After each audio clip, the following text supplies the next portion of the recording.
রাত আনুমানিক 9টা হবে। চারিদিকে মুষলধারে বৃষ্টি হচ্ছে। এতটাই বৃষ্টি যে সামনের রাস্তায় কি আছে সেটাও ঠিকমতো দেখাটা দুষ্কর। আষাঢ় শ্রাবণ মাস, এ সময় বৃষ্টি হওয়াটা খুবই স্বাভাবিক। আমি গোবিন্দ ঘোষ বাড়ি থেকে এমন দুর্যোগের রাতে বেরিয়েছি খানিকটা বিপদেই পড়ে। ছোটবেলা থেকেই আমার মায়ের জেদের সামনে কেউ টিকে থাকতে পারে না। মা যখন যা বলবে তখন সেটাই হতে হবে।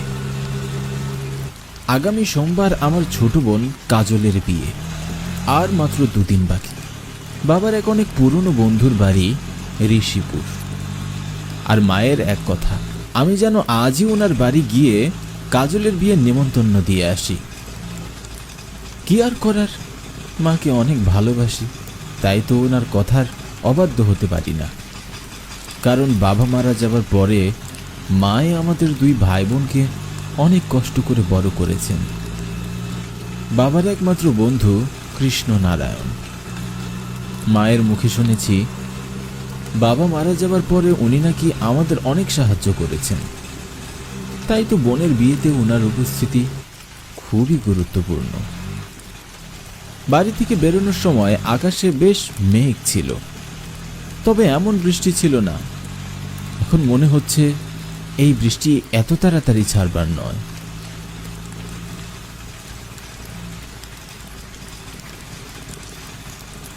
আমি যখন এসব ভাবছিলাম, হঠাৎ গাড়ি চালক অনেক জোরে ব্রেক কষলেন। আমি গাড়ি থেকে প্রায় পড়ে যাব এমন অবস্থা। এমনিতেই মন মেজাজ খারাপ, তার উপর ড্রাইভারের কর্মকাণ্ডে বেশ উত্তেজিত হয়ে গেলাম। কি মশাই, কি গাড়ি চালাচ্ছেন আপনি? এভাবে কেউ ব্রেক করে? আরেকটু হলেই তো রাস্তায় পড়ে যেতাম। চেহারা দেখে বুঝতে পারলাম ড্রাইভারটি আমার ধমকে বেশ ভয় পেয়েছে। সে আমতা আমতা করে বলল, আগে মাফ করবেন দাদা, আমার না হঠাৎ একটা কথা মনে পড়ে গেল, তাই তো তাড়াতাড়ি করে ব্রেকটা মেরে গাড়ি থামালুম। মানে দাদা, আমি আর সামনে যেতে পারবো না, আপনি এখানেই নেমে পড়ুন। লোকটির কথা শুনে আমার মাথায় যেন বাজ ভেঙে পড়ল। রাগে মনে হচ্ছিল আমার মাথাটা ফেটে যাবে। অনেক কষ্টে নিজের রাগটা কন্ট্রোল করলাম আর বললাম, আপনি কি আমার সঙ্গে রসিকতা করছেন? ঋষিপুরের ভাড়া ঠিক করেই তো আপনার গাড়িতে উঠেছি, তখন তো কিছুই বললেন না। তাহলে এখন এই মাঝপথে রাস্তায় এসে কি হলো আপনার? আর তাছাড়া আমি রাতের বেলা এই শুনশান রাস্তায় গাড়ি পাবো কোথায়? দেখুন দাদা, আমি এত কিছু বুঝি না, দরকার হলে আমাকে কোনো ভাড়াই দিতে হবে না, তাও আপনি গাড়ি থেকে নেমে যান।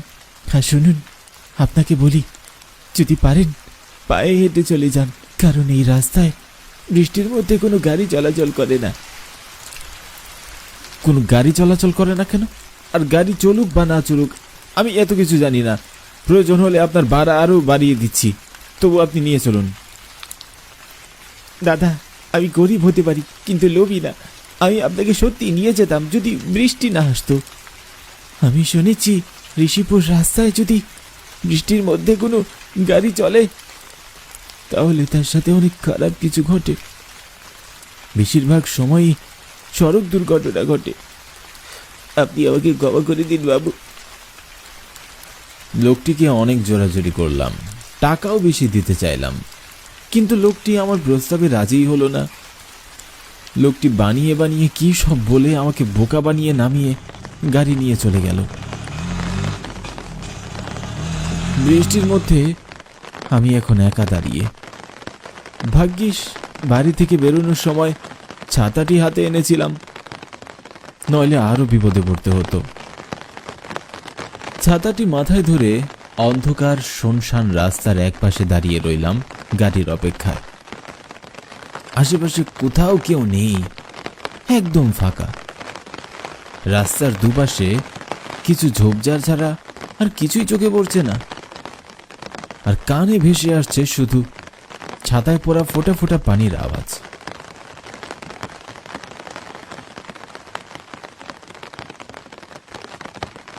বেশ কিছুক্ষণ অপেক্ষা করার পর বৃষ্টির মধ্যে দেখতে পেলাম গাড়ির দুটো হেডলাইটের আলো। আমার মুখে যেন হাসি ফিরে এলো। আলো দেখে বুঝতে পারলাম এটি নিশ্চয়ই বাস হবে। কি মিথ্যেবাদী লোক রে বাবা! আমাকে বললো বৃষ্টির মধ্যে নাকি এ পথে কোনো গাড়িই চলে না। তাহলে বাসটি কেমন করে আসলো? আমি বাসটিকে থামানোর জন্য হাত দেখাতেই বাসটি আমার সামনে এসে দাঁড়িয়ে পড়ল। কোনো কিছু না ভেবেই উঠে বসে পড়ি। বাসে উঠে দেখি বাসের মধ্যে বেশ অনেকগুলো যাত্রী বসা, কিন্তু অন্ধকারের মধ্যে কারোর চেহারাই স্পষ্ট বোঝা যাচ্ছিল না।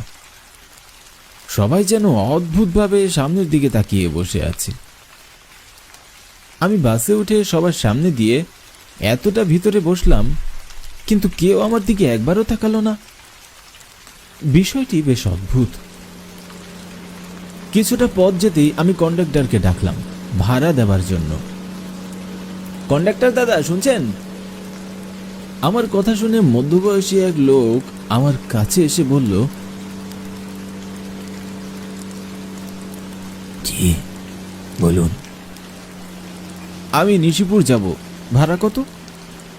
আর বাসে কোনো আলো নেই কেন? দয়া করে লাইটগুলো জ্বালিয়ে দিন।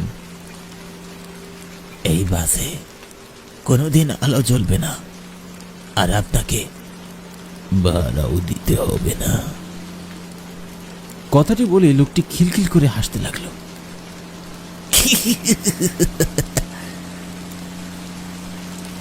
মনে মনে বেশ আতঙ্কিত হলাম। পাগল নাকি রে ভাই? কি সব বলছে? যাক গে, আমার কি, ভাড়া না নিলে তো আমারই ভালো। তারপরও কৌতূহলবশত লোকটিকে এই রাস্তাটির কথা জিজ্ঞাসা করলাম। আচ্ছা, আমি শুনেছি এই রাস্তায় নাকি বৃষ্টির মধ্যে কোনো গাড়ি চললে দুর্ঘটনা হয়, কথাটা কি সত্যি? একদম সত্য কথা দাদা। তাই যদি হয় তাহলে আপনারা যে গাড়ি চালাচ্ছেন আপনাদের কিছু হবে না? আমাদের আবার কি হবে? আমাদের যা হবার তা তো অনেক আগেই হয়েছে। এখন যা হবার তা হবে আপনার সাথে।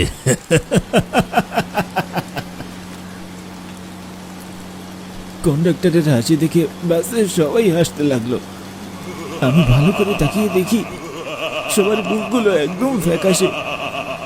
দেখে মনে হচ্ছিল কারো শরীরে এক ফোঁটাও রক্ত যেন অবশিষ্ট নেই। আমি লোকটির কথার কোনো সঠিক মানে বুঝতে পারছিলাম না। হা করে তাকিয়ে সবার হাসি দেখছিলাম। আমি কি বাসটিতে উঠে কোনো বিপদ কাঁধে তুলে নিলাম? কি হচ্ছে আমার সাথে? এমন সব প্রশ্ন আমার ভিতরে ঘুরপাক খাচ্ছিল। মনটাকে যেন কিছুতেই শান্ত করতে পারছি না। হাসি থামিয়ে কন্ডাক্টর আমাকে উদ্দেশ্য করে বলল, আমরা কেউ বেঁচে নেই। আমরা এরকমই এক বাদল রাতে বিয়ের বরযাত্রী নিয়ে বাড়ি ফিরছিলাম। আমরা জানতাম না যে এই রাস্তায় বৃষ্টির রাতে গাড়ি চালিয়ে গেলে বিপদ হয়। আমরা মজা করতে করতে বাড়ি ফিরছিলাম।